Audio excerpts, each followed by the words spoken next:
Hey, let's continue on with Ramona Forever. Guests trickled in, kissed the bride, congratulated the groom, and told Beezus and Ramona they looked sweet, pretty, and charming, like flowers. A new experience for Ramona. Some said, "So this is the girl who saved the day," or "It's a good thing you found that ring." One said, "You were a real heroine." Ramona smiled modestly. One old gentleman told her she looked as pretty as a speckled pup. Ramona had never been so filled with joy.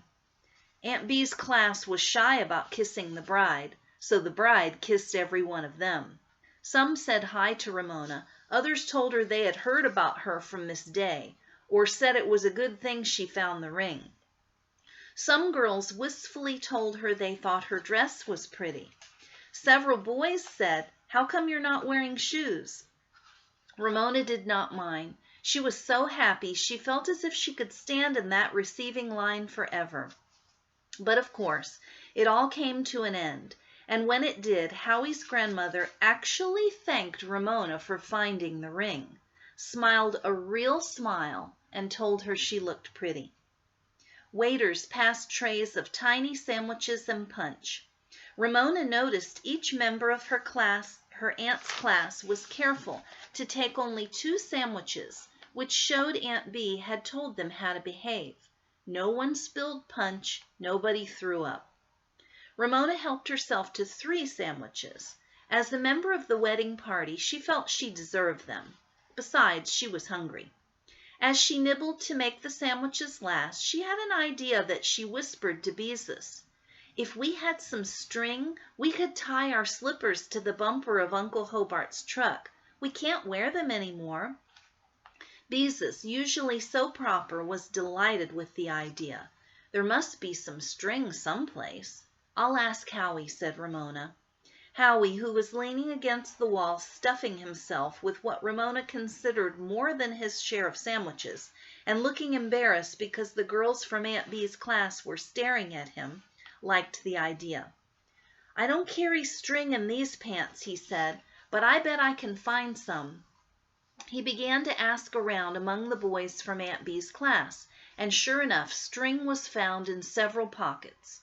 When Ramona pulled the slippers from the flowers, she discovered she did not want to leave the reception. Neither did Beezus. They liked being paid compliments one after another, and Beezus had noticed a boy her age looking at her as if he wanted to talk to her.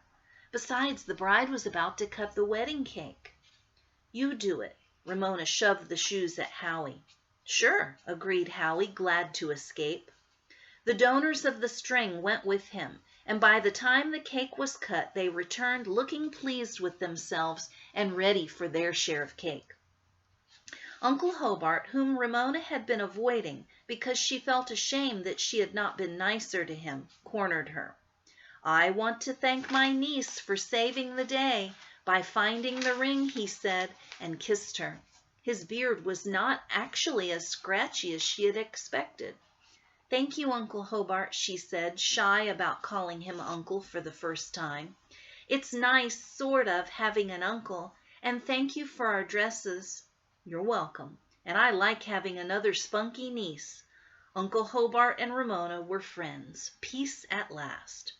The bride threw her bouquet, aiming it at Ramona expected, at Beezus, who caught it, which meant she would be the next bride.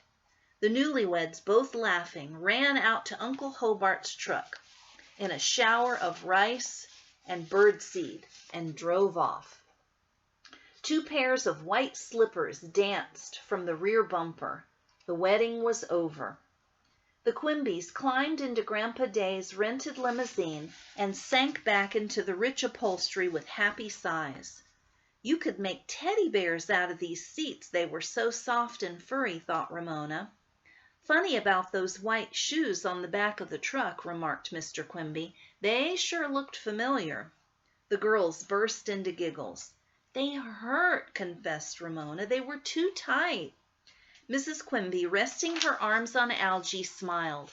"I had forgotten how long ago you girls had gotten those shoes," she said. "I should have thought." Ramona marveled that neither of her parents said the girls should have saved Beezus' slippers for Ramona to grow into. "I'm starved," announced Grandpa Day. "Giving a bride away is hard work, and that dainty little wedding food doesn't fill me up.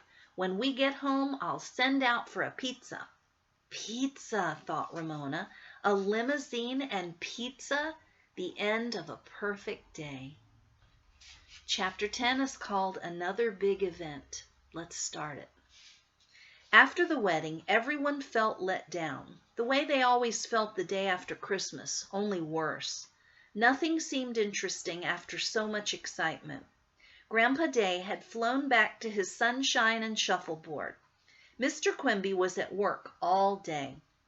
Friends had gone off to camp, to the mountains or to the beach.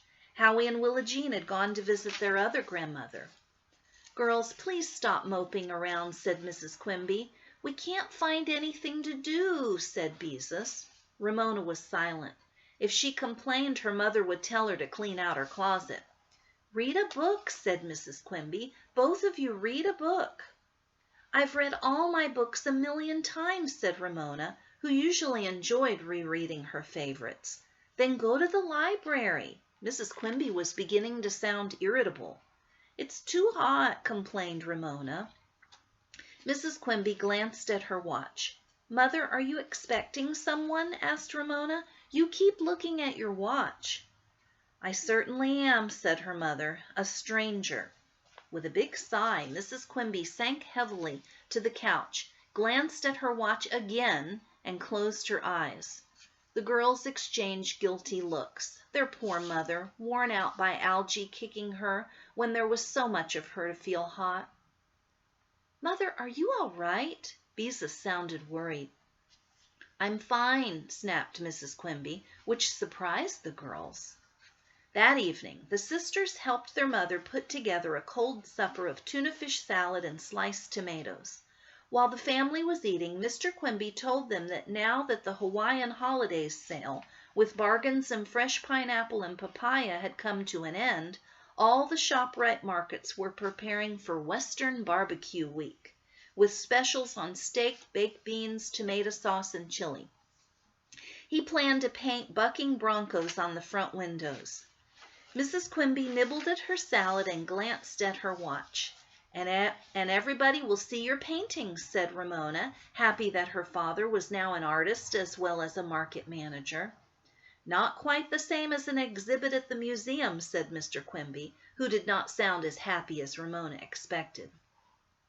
Mrs. Quimby pushed her chair farther from the table and glanced at her watch. All eyes were on her.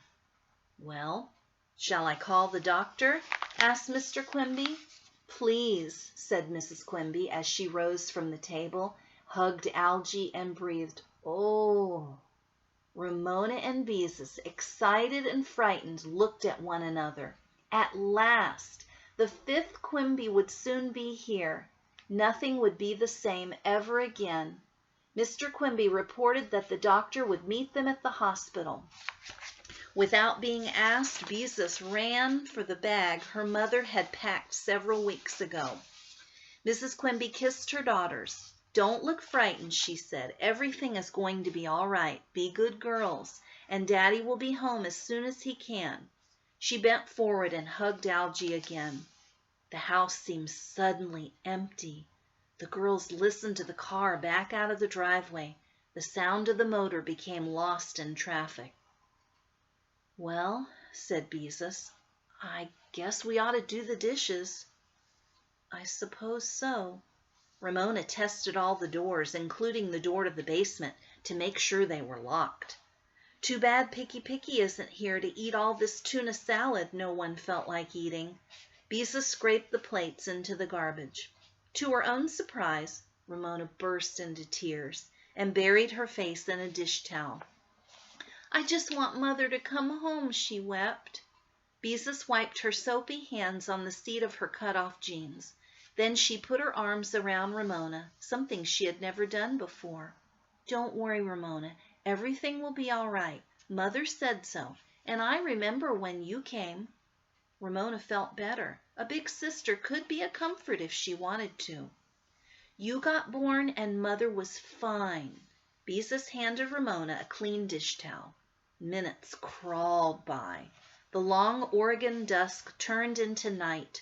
The girls turned on the television set to a program about people in a hospital, running, shouting, giving orders. Quickly they turned it off.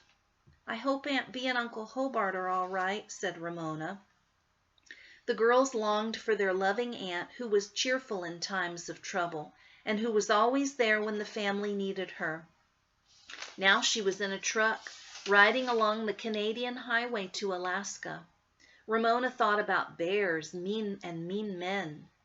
She wondered if 2 pairs of white shoes still danced from the bumper of their truck. The ring of the telephone made Ramona feel as if arrows of electricity had shot through her stomach as Beezus ran to answer. "Oh," there was disappointment in Beezus's voice. "All right, Daddy. No, we don't mind."